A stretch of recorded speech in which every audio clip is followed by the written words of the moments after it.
Hi friends, ఈ వీడియోలో రీసెంట్గా రిలీజ్ అయిన శాకాహారి అనే కన్నడ మూవీ గురించి తెలుసుకోబోతున్నాం.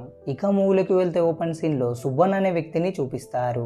అయితే సుబ్బన్న పెళ్లి చేసుకోకుండా తన బ్యాచిలర్ లైఫ్ని గడుపుతూ ఉంటాడు. అతను శాకాహారంతో కూడిన వంటలు చేస్తూ ఒక హోటల్ నడిపిస్తూ ఉంటాడు. అలా ఉండగా సుబ్బన్న ఒకరోజు రాత్రి చాలా క్రూరంగా ఒక పదునైన కత్తితో ఒక వ్యక్తిని ముక్కలు ముక్కలు చేసి పొయ్యిలో వేస్తాడు. ఇక్కడే అసలు ఏం జరిగి ఉంటుందో అని మూవీలో ఫ్లాష్ బ్యాక్ ని చూపిస్తారు. ఓపెన్ సీన్ లో సుబ్బన్న హోటల్ కి కొంచెం దూరంలో ఉన్న పోలీస్ స్టేషన్ లో ఉండే ఎస్ఐ మల్లికార్జున్ అని చూపిస్తారు. అతను తన భార్యతో హ్యాపీగా గడపడం కోసం వేరే ఊరు పోలీస్ స్టేషన్ కి ట్రాన్స్ఫర్ చేయించుకోవాలని అనుకుంటాడు. అందుకోసం తన పై ఆఫీసర్ కి కాల్ చేసి ట్రాన్స్ఫర్ గురించి అడుగుతాడు. దానికి తన పై ఆఫీసర్ మల్లికార్జునతో ఇదివరకు జరిగిన సౌగంధిక మర్డర్ కేసు ఇంకా పెండింగ్ లోనే ఉంది కదా, తన భర్త విజయ్ ఆల్రెడీ నీ కస్టడీలోనే ఉన్నాడు. ఎంత త్వరగా నువ్వు సౌగంధిక కేసుని సాల్వ్ చేస్తే అంతే త్వరగా నీ ట్రాన్స్ఫర్ నీ చేతిలోకి వస్తుందని చెప్పి కాల్ కట్ చేస్తాడు. ఇక SI Mallikarjuna Saugandhika post mortem reports వస్తే విజయ్ తన భార్యను చంపాడని ఒక క్లారిటీ వస్తుంది కదా అని సౌగంధిక పోస్ట్ మార్టం రిపోర్ట్స్ కోసం వెయిట్ చేస్తూ ఉంటాడు. ఇటువైపు సుబ్బయ్య తన హోటల్ కి వచ్చిన వారికి టిఫిన్ అందిస్తూ ఆ పనిలో చాలా బిజీగా ఉంటాడు. అలా ఉండగా అదే సమయంలో సుబ్బయ్య అటుగా వెళ్లే ఒక బస్సుని గమనించి ఆ బస్సులో వెళ్లే కళ్యాణి అనే మహిళని చూస్తూ ఉంటాడు. ఆమె అంటే సుబ్బయ్యకి చాలా ఇష్టం. అయితే ఆమెకి ఆల్రెడీ పెళ్ళై ఒక కొడుకు కూడా ఉంటాడు. కానీ కళ్యాణికి తన భర్తకి పడకపోవడంతో ఇద్దరు విడిపోయి వేరువేరు జీవితాలు గడుపుతూ ఉంటారు. ఈ విధమైన జీవితం కలిగిన కళ్యాణిని సుబ్బయ్య ప్రతిరోజు చూస్తూ ఆమెపై ఇష్టం పెంచుకుంటాడు. అయితే కళ్యాణికి కూడా సుబ్బయ్య అంటే చాలా ఇష్టం. మరోవైపు ఎస్ఐ మల్లికార్జున ఒక కేసు పనిలో బిజీగా ఉన్నప్పుడు అదే సమయంలో ఒక కానిస్టేబుల్ మల్లికార్జున దగ్గరికి వెళ్లి, సార్, సౌగంధిక కేసులో అరెస్ట్ అయిన ఆమె భర్త విజయ్ మన కస్టడీ నుండి తప్పించుకొని పారిపోతున్నాడని చెబుతాడు. దాంతో ఎస్ఐ కానిస్టేబుల్ అందరినీ తన వెంట తీసుకొని విజయ్ ని వెంబడిస్తూ ఉంటాడు. కానీ విజయ్ వాళ్ళకి ఎంతసేపటికి చిక్కకపోయేసరికి ఎలాగైనా అతని ప్రాణాలతో పట్టుకోవాలని ఎస్ఐ మల్లికార్జున విజయ్ కాలు మీద షూట్ చేస్తాడు. అప్పుడు విజయ్ ఆ బాధ తట్టుకోలేక బ్యాలెన్స్ తప్పి పక్కనే ఉన్న లోయలో పడిపోతాడు. అది చూసిన పోలీసులందరూ పానిక్ అవుతారు. ఎందుకంటే విజయ్ తన భార్య అయిన సౌగంధికని చంపాడని ఇంకా ప్రూవ్ కాలేదు. ఇలాంటి టైంలో తప్పించుకొని గాయంతో లోయలో పడ్డ విజయ్ ఒకవేళ చనిపోతే మా ఉద్యోగాలన్నీ పోతాయని చాలా భయపడతారు. ఇటువైపు సుబ్బన్న తన హోటల్ మొత్తం శుభ్రం చేసుకొని చెత్తనంతా బయట పడేసి తిరిగి తన హోటల్ కి వెళ్లి కిచెన్ డోర్ ఓపెన్ చేయగా లోపల బుల్లెట్ గాయంతో బాధపడుతున్న విజయ్ ని చూసి షాక్ అవుతాడు. అప్పుడు విజయ్ సుబ్బన్నతో, నేను ఎవరిని చంపలేదు, నేను ఇక్కడ ఉండడానికి నాకు హెల్ప్ చేయమని అంటాడు. అంతలోని పోలీసులు సుబ్బన్న హోటల్ కి టిఫిన్ చేయడానికి వస్తారు. అది గమనించిన సుబ్బన్న వాళ్ళ దగ్గరికి వెళ్లి వాళ్ళని కూర్చోబెడతాడు. అప్పుడు మల్లికార్జున సుబ్బన్నకి విజయ్ ఫోటోని చూపించి, ఒకవేళ ఇతను ఇక్కడికి వచ్చినా నీకు కనబడినా మాకు ఇన్ఫార్మ్ చేయమని అంటాడు. దానికి సుబ్బన్న ఆల్రెడీ బుల్లెట్ గాయంతో లోపల విజయ్ ఉన్నప్పటికీ అతని బాధ అర్థం చేసుకొని పోలీసులకి నిజం చెప్పకుండా ఉంటాడు. ఇక పోలీసులు టిఫిన్ చేసి హోటల్ నుండి బయటకు వెళ్లిన తర్వాత సుబ్బన్న విజయ్ దగ్గరికి వెళ్లి, అసలు ఏం జరిగింది, ఈ పరిస్థితి నీకెందుకు వచ్చిందని విజయ్ గతాన్ని అడుగుతాడు. అందుకు విజయ్ తన గతాన్ని సుబ్బన్నకి చెప్పడం స్టార్ట్ చేస్తాడు. అయితే విజయ్ కి హర్ష అనే ఒక ఫ్రెండ్ ఉంటాడు. వీళ్ళిద్దరు బెస్ట్ ఫ్రెండ్స్. అంతేకాకుండా వీళ్ళిద్దరు అనాథలు కూడా. అయినా కూడా వీళ్ళిద్దరు ఎలాంటి లోటు లేకుండా చాలా సంతోషంగా తమ లైఫ్ లని లీడ్ చేస్తారు. అలా ఉండగా ఒకరోజు విజయ్ హర్ష తోటి, నేను బిఎస్ఎఫ్ కోసం అప్లికేషన్ ఫిల్ చేసి పంపాను, ఇక నాకు జాయినింగ్ లెటర్ వస్తే బిఎస్ఎఫ్ జవాన్ గా ట్రైనింగ్ కోసం వెళ్తానని అంటాడు. అది విన్న హర్ష చాలా హ్యాపీగా ఫీల్ అయ్యి, అయితే ఆ లెటర్ వచ్చేలోగా నీకు పెళ్లి చేయాలని ఆల్రెడీ నీ కోసం ఒక అమ్మాయిని చూశానని చెప్పి విజయ్ ని పెళ్లికి ఒప్పిస్తాడు. ఇక నెక్స్ట్ డే హర్ష విజయ్ కి అమ్మాయిని చూపించడానికి అతన్ని పెళ్లి చూపులకి తీసుకెళ్తాడు. ఆ అమ్మాయి పేరే సౌగంధిక. ఆ పెళ్లి చూపులో సౌగంధిక అండ్ విజయ్ ఇద్దరు ఒకరికొకరు ఇష్టపడడంతో వెంటనే వాళ్ళ పెళ్లిని చాలా గ్రాండ్ గా చేస్తారు. ఆపై సౌగంధిక అండ్ విజయ్ ఇద్దరు పెళ్లి తర్వాత ఉండే జీవితాన్ని చాలా సంతోషంగా రొమాంటిక్ గా గడపడం మొదలు పెడతారు. అలా వారం రోజులు గడిచిపోతాయి. కానీ అలా గడిచిన వారం రోజులకే విజయ్ కి బిఎస్ఎఫ్ లో ట్రైనింగ్ కోసం జాయిన్ కమ్మని ఒక లెటర్ వస్తుంది. ఆ లెటర్ ని చూసిన విజయ్ అండ్ హర్షల్ ఇద్దరు చాలా హ్యాపీగా ఫీల్ అవుతారు. కానీ సౌగంధికకి మాత్రం ఎలాంటి సంతోషం కలగదు. ఎందుకంటే పెళ్లైన వారం రోజులకే విజయ్ సౌగంధికని విడిచిపెట్టి 2 సంవత్సరాల ట్రైనింగ్ కోసం వెళ్లాల్సి వస్తుంది. అది సౌగంధికకి నచ్చకపోవడంతో చాలా బాధపడుతుంది. అప్పుడు విజయ్ తన భార్యను విడిచిపెట్టి వెళ్లాలని ఇష్టం లేకున్నా కూడా సౌగంధిక దగ్గరికి వెళ్లి తనని ఒప్పించి ఓదారుస్తాడు. ఇక మరుసటి రోజు విజయ్ బిఎస్ఎఫ్ లో జాబ్ కోసం ట్రైనింగ్ కి వెళ్తాడు. సీన్ కట్ చేస్తే అలా 2 సంవత్సరాలు గడిచిన తర్వాత విజయ్ తిరిగి ఇంటికి వస్తాడు. అప్పుడు సౌగంధిక విజయ్ ని చూసి చాలా హ్యాపీగా ఫీల్ అయి కౌలించుకుంటుంది. అలా ఆ రోజు నుండి ఇద్దరు తమ లైఫ్ ని మళ్ళీ సంతోషంగా సుఖంగా గడపడం స్టార్ట్ చేస్తారు. కానీ ఈసారి కూడా విజయ్ తో సౌగంధిక గడిపిన 20 రోజులకే వెంటనే డ్యూటీలో జాయిన్ అవ్వడానికి రమ్మని విజయ్ కి జాబ్ లెటర్ వస్తుంది. దాంతో ఎంత బాధ ఉన్నా కూడా ఇక తప్పక విజయ్ డ్యూటీలో జాయిన్ అవ్వడానికి వెళ్తాడు. కానీ సౌగంధిక మాత్రం పెళ్ళైనప్పటి నుండి ఇప్పటి వరకు నా భర్తతో కనీసం నెల రోజులు కూడా గడపలేదని ఆలోచిస్తూ చాలా బాధపడుతుంది. అలా బాధతోనే సౌగంధిక కొన్ని రోజులు గడిపేస్తుంది. అయితే ఒక రోజు డ్యూటీలో ఉన్న విజయ్కి తన ఫ్రెండ్ హర్ష ఒక లెటర్ రాస్తాడు. ఆ లెటర్ లో హర్ష విజయ్కి నువ్వు నీ భార్యకి ఎంత దూరం అవుతున్నావో నీ భార్య కూడా నీకు అంతే దూరం అవుతుంది. కొన్ని రోజులుగా సౌగంధిక ప్రవర్తనలో చాలా తేడా ఏర్పడింది. సౌగంధిక మదన్ అనే వ్యక్తితో పరిచయం పెట్టుకొని అతనితోనే జల్సాలు చేస్తూ చెడు తిరుగులు తిరుగుతుంది. ఇలాగే నీ భార్య అబ్బాయితో రోజులు గడుపుతూ ఉంటే వీళ్ళిద్దరి ఎఫ్ఐఆర్ చాలా దూరం వెళ్తుంది. సో నువ్వు వెంటనే ఒక నెల రోజులు లీవ్ పెట్టుకొని ఇంటికి రమ్మని ఈ విధంగా లెటర్ రాస్తాడు. అది చదివిన విజయ్ ఒక్కసారిగా షాక్ అయి చాలా బాధతో కుంగిపోతాడు. వెంటనే నెల రోజులు లీవ్ పెట్టుకొని ఇంటికి వెళ్తాడు. అక్కడ సౌగంధిక విజయ్ ని చూసి ఏమి జరగనట్టు తనతో నార్మల్ గా నడుచుకుంటుంది. అది విజయ్ కి నచ్చకపోవడంతో డైరెక్ట్ గా సౌగంధికని మదన్ తో పెట్టుకున్న ఎఫ్ఐఆర్ గురించి అడుగుతాడు. అది విన్న సౌగంధిక ఒక్కసారిగా షాక్ అవుతుంది. అయినప్పటికీ సౌగంధిక విజయ్ తో నేను ఇలా మారడానికి, నా జీవితం ఇలా అవ్వడానికి కారణం మీరే. పెళ్ళైనప్పటి నుంచి నాతో మీరు ఒక నెల రోజులు కూడా గడపలేదు. నాకు కొన్ని ఇష్టాలు, ఆ ఇష్టాలతో కూడిన ఫీలింగ్స్ ఉంటాయి కదా, అవేమి మీరు పట్టించుకోకుండా నన్ను వదిలేసి జాబ్ అంటూ వెళ్ళారు. ఇక్కడ నేను ఒంటరి దాన్ని అయిపోయాను. అలా ఒంటరిగా ఫీల్ అవుతున్న నా లైఫ్ లోకి మదన్ అనే వ్యక్తి వచ్చాడని చెప్పి ఏడుస్తుంది. అదంతా విన్న విజయ్ కి చెప్పలేనంత బాధ, భరించలేనంత దుఃఖం కలుగుతుంది. ఆ బాధతోనే విజయ్ తన ఫ్రెండ్ హర్షతో బార్ కు వెళ్లి ఫుల్ గా డ్రింక్ చేస్తూ ఏడుస్తాడు. అప్పుడు హర్ష విజయ్ ని ఓదార్చి ఇంటి వద్ద డ్రాప్ చేస్తాడు.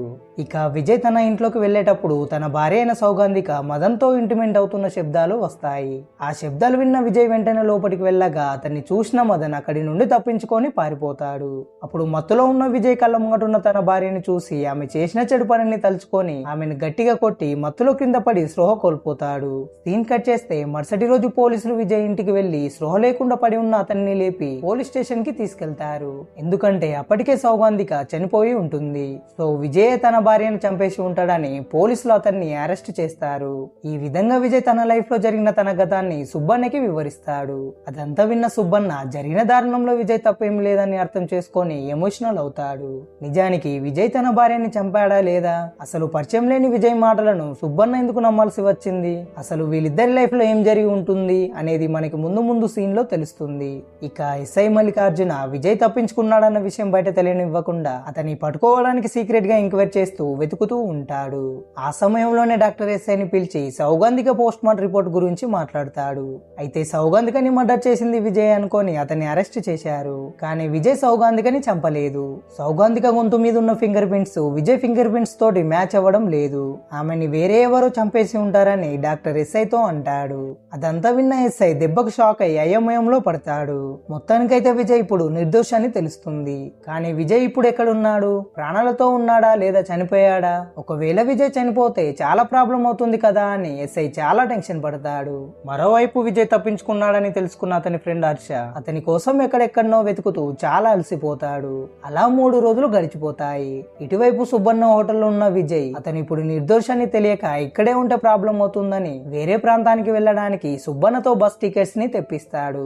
బస్సు మరుసటి రోజు 4 గంటలకి ఉండడంతో సుబ్బన్న విజయ్ తో రేపు 4 గంటలకి బస్సు ఉందని, నేను నిన్ను 3 గంటలకి నిద్ర లేపుతానని, ఇప్పుడు రెస్ట్ తీసుకో అని చెప్పి విజయ్ ని పడుకోబెడతాడు. ఇక్కడే మైండ్ బ్లోయింగ్ ట్విస్ట్ ఏంటిదంటే మరుసటి రోజు 3 గంటలకి విజయ్ ని నిద్ర లేపుదామని వెళ్ళిన సుబ్బన్న ఒక్కసారిగా షాక్ అవుతాడు. ఆ షాక్ ఏంటిదంటే విజయ్ ప్రాణాలతో లేకపోవడమే. అతనికి బుల్లెట్ తగిలిన చోట చాలా బ్లడ్ పోవడంతో సరైన ట్రీట్మెంట్ లేక రోజు రోజుకి తన ఆరోగ్యం క్షీణించి రాత్రికి విజయ్ నిద్రలోనే చనిపోతాడు. దాంతో సుబ్బన్న చాలా బాధపడతాడు. కానీ విజయ్ కష్టాల నుండి తప్పించుకొని ఇలా హోటల్ కు వచ్చి చనిపోయినందుకు పోలీసులు ఎక్కడ నన్ను అనుమానించి అరెస్ట్ చేస్తారో అని సుబ్బన్న ఆలోచించి అతని బాడీని గోన సంచిలో వేసుకొని అడవిలో పూడ్చిపెట్టడానికి బయలుదేరుతాడు. కానీ అటుగా వచ్చే పోలీసులు సుబ్బన్నను ఆపి ఈ టైంలో ఎక్కడికి వెళ్తున్నావు సుబ్బన్న అని అడుగుతారు. దానికి అతను హోటల్ మొత్తం క్లీన్ చేశాను, చెత్తనంతా అడవిలో పారేయడానికి తీసుకెళ్తున్నానని చెబుతాడు. అందుకు పోలీసులు సుబ్బన్నతో చెత్త పడేయడానికి నీకు ఈ టైమే దొరికిందా, ఈ సమయంలో ఇటువైపు అడవి మృగాలు తిరుగుతూ ఉంటాయి, నువ్వు తెల్లవారుజామున చెత్త పడేయ కానీ ఇప్పుడైతే ఇంటికి వెళ్ళిపోవని సుబ్బన్నని అక్కడి నుండి వెనక్కి పంపిస్తారు. ఇక సుబ్బన్న తిరిగి హోటల్ కి వెళ్లి విజయ్ బాడీని చూస్తూ ఆలోచనలో పడతాడు. ఇక చేసేది ఏం లేక తెల్లవారక ముందే బాడీని మాయం చేయాలని, లేకుంటే టిఫిన్ చేయడానికి వచ్చిన వాళ్ళకి దొరికిపోయే ఛాన్స్ ఉందని ఆలోచించి బాడీని ముక్కలు చేసి మండే పొయ్యిలో వేస్తాడు. మరుసటి రోజు సుబ్బన్న రోజులాగే టిఫిన్ చేయడానికి వచ్చిన వాళ్ళకి టిఫిన్ అందిస్తూ ఏ బాధ లేనట్టు నటిస్తాడు. అయితే అదే రోజు సుబ్బన్న దగ్గరికి టిఫిన్ చేయడానికి వచ్చిన కానిస్టేబుల్ ఒక్కో వ్యక్తి జరిగిన సౌగంధిక మర్డర్ కేసులో ఒక మిస్టరీ జరిగిందని, ఆమెని మర్డర్ చేసింది ఆమె భర్త విజయ్ కాదని, అతని ఇప్పుడు నిర్దోషని, అసలు మర్డర్ ఎవరు చేశారో అని దొరికిన ఫింగర్ ప్రింట్స్ బట్టి అతని కోసం ఇన్వెస్టిగేషన్ మొదలు పెట్టామని సుబ్బన్న ముందే వేరే వ్యక్తితో మాట్లాడుతూ ఉంటాడు. అయితే అదంతా విన్న సుబ్బన్న అనవసరంగా ఎలాంటి తప్పు చేయని ఒక అమాయకుడు బలి అయి ఎలాంటి దాన సంస్కారాలు లేకుండా నా చేతిలో అగ్ని పాలయ్యాడని తెగ బాధపడుతూ కుంగిపోతాడు. సీన్ కట్ చేస్తే నెక్స్ట్ సీన్ లో ఇది వరకు సుబ్బన్న మనసు పారేసుకున్న కళ్యాణి సుబ్బన్న హోటల్ కి వెళ్లి తన కొడుకు ద్వారా అతనికి ఒక లెటర్ ఇప్పిస్తుంది. తర్వాత సుబ్బన్న లెటర్ చదవగా అందులో కళ్యాణి నువ్వంటే నాకు కూడా ఇష్టమే, త్వరలోనే మనం పెళ్లి చేసుకుందామని రాసి ఉంటుంది. ఇక సుబ్బన్న ఆనందంతో పదే పదే లెటర్ ని చదువుతూ పెళ్లి తర్వాత ఉండే లైఫ్ గురించి కలలు కంటూ ఉంటాడు. ఇది ఇలా ఉంటే మల్లికార్జున ఏరియాలో ఉండే కొన్ని సీసీ కెమెరాలను పరిశీలించి వాటిలో ఎక్కువగా సీసీ కెమెరాలు సుబ్బన్న హోటల్ వైపు ఉండడంతో అందులో ఉండే వీడియోలు సంపాదించి నేరుగా సుబ్బన్న హోటల్ కి వెళ్లి అతన్ని కలుస్తాడు. అప్పుడు సుబ్బన్న ఈ అర్ధరాత్రి టైంలో ఎస్ఐ ఇలా వచ్చాడేంది అని టెన్షన్ పడుతూ ఉంటాడు. అప్పుడు మల్లికార్జున సుబ్బన్నతో చాలా రోజులుగా నీ తమ్ముడు కనిపించడం లేదు, ఎటెళ్లాడో నీకు తెలుసా అని అడుగుతాడు. దానికి సుబ్బన్న నాకు తెలియదు సార్ అని అంటాడు. అందుకు మల్లికార్జున సుబ్బన్నకి అతని తమ్ముడు వచ్చేటప్పుడు సీసీటీవీలో రికార్డ్ అయిన వీడియోని చూపించి నీ తమ్ముడు హోటల్ లోపలికి వచ్చాడు కానీ తిరిగి బయటికి వెళ్ళలేదు, ఇప్పటికైనా నిజం చెప్పు సుబ్బన్న అని అడుగుతాడు. ఇక సుబ్బన్న అసలు ఏం జరిగిందో చెప్పడం స్టార్ట్ చేస్తాడు. ఇక్కడే మైండ్ బ్లోయింగ్ మరొక ట్విస్ట్ ఏంటిదంటే సుబ్బన్న తమ్ముడు ఎవరో కాదు, విజయ్ భార్య అయిన సౌగంధికతో ఎఫ్ఐఆర్ పెట్టుకున్న మదనే సుబ్బన్న తమ్ముడు. అయితే మదన్ సౌగంధిక చనిపోయిన రోజే సుబ్బన్న దగ్గరికి వెళ్లి నాకు కొన్ని డబ్బులు కావాలని, ఈ ఊరిని మన ఆస్తిని విడిచిపెట్టి దూరంగా వెళ్తానని త్వరగా ఇవ్వమని అంటాడు. అప్పుడు సుబ్బన్న తన తమ్ముడి మీద డౌట్ పెరిగి అతని దగ్గరున్న బ్యాగును లాక్కొని అందులో ఏముందని కింద దులుపుతాడు. ఇక్కడి సుబ్బన్నకి తన తమ్ముడు గురించి ఇదివరకు తెలియని ఒక విషయం తెలుస్తుంది. అదేమిటంటే మదన్ ఒంటరిగా ఉన్న అమ్మాయిలను టార్గెట్ చేసి వాళ్ళతో ఎఫ్ఐఆర్ పెట్టుకొని ఆ తర్వాత వాళ్ళని మనీ కోసం బ్లాక్మెయిల్ చేస్తూ ఉంటాడు. వాళ్ళకి సంబంధించిన ఫొటోస్ ఆ బ్యాగ్ దుల్పంగా కింద పడతాయి.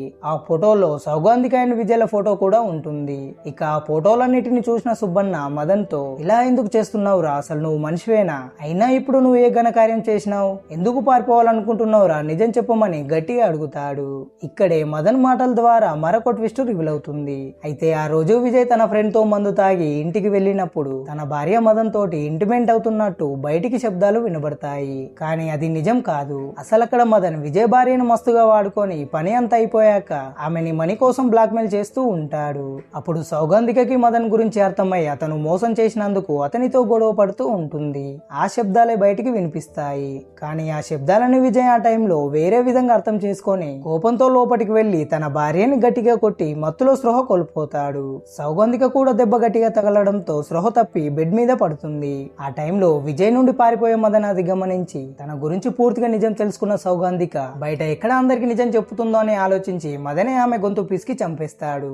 అదంతా విన్న సుబ్బన్న మదన్ తో ఎంత క్రూరత్వానికి పాల్పడ్డావురా, నువ్వు మనిషివే కాదు మృగానివిరా అంటూ కోపంతో మదన్ ని గట్టిగా కొడతాడు. ఆ దెబ్బకి మదన్ తల టేబుల్ కి తాకడంతో అక్కడికక్కడికి తన ఊపిరి వదిలేస్తాడు. ఎలా అయితేనేం దొంగ నా కొడుకు చచ్చాడని అతని బాడీని ముక్కలు ముక్కలు చేసి మండే పొయ్యిలో కాల్చేస్తాడు. ఈ సీనే మనకి మూవీ స్టార్టింగ్ లో చూపించారు. అదంతా విన్న మల్లికార్జున సుబ్బన్నని ఇక్కడ వరకు అంత బాగానే ఉంది, కానీ మా నుండి బుల్లెట్ గాయంతో తప్పించుకున్న విజయ్ నీ హోటల్ కి వచ్చాడు కానీ తిరిగి వెళ్ళలేదు, అసలు విజయ్ ఎక్కడా అని సీసీ కెమెరాలో రికార్డ్ అయిన వీడియోని చూపించి అడుగుతాడు.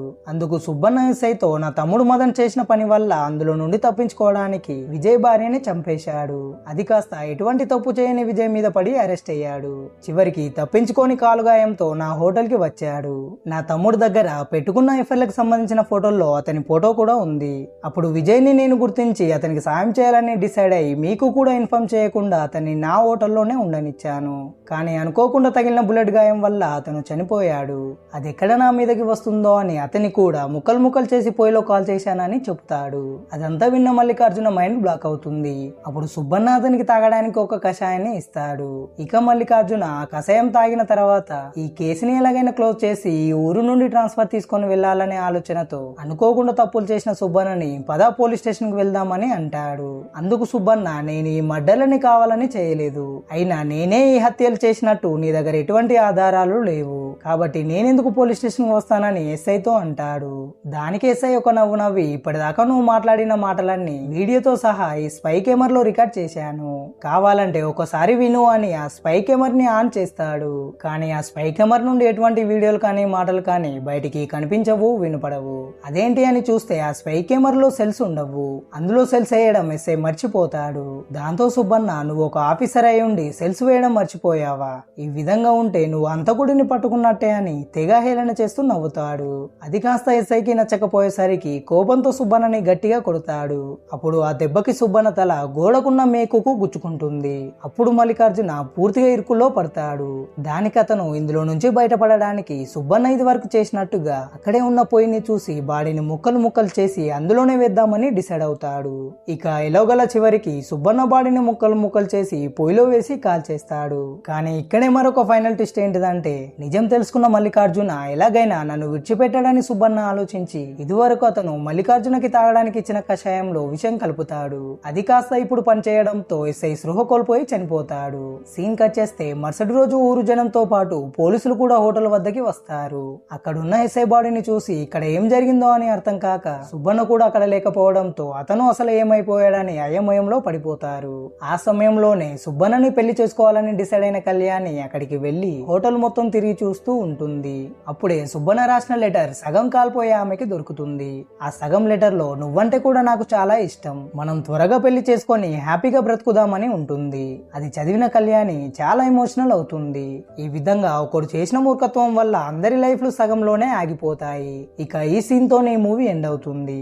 ఈ వీడియో మీకు నచ్చినట్లయితే ఒక లైక్ చేసి ఈ మూవీ మీద మీకు కలిగిన ఒపీనియన్ ని కామెంట్ చేయండి. మరిన్ని ఇటువంటి ఇంట్రెస్టింగ్ స్టోరీల కోసం ఛానల్ ని సబ్స్క్రైబ్ చేసుకొని నోటిఫికేషన్ ఆన్ లో ఉంచుకోండి.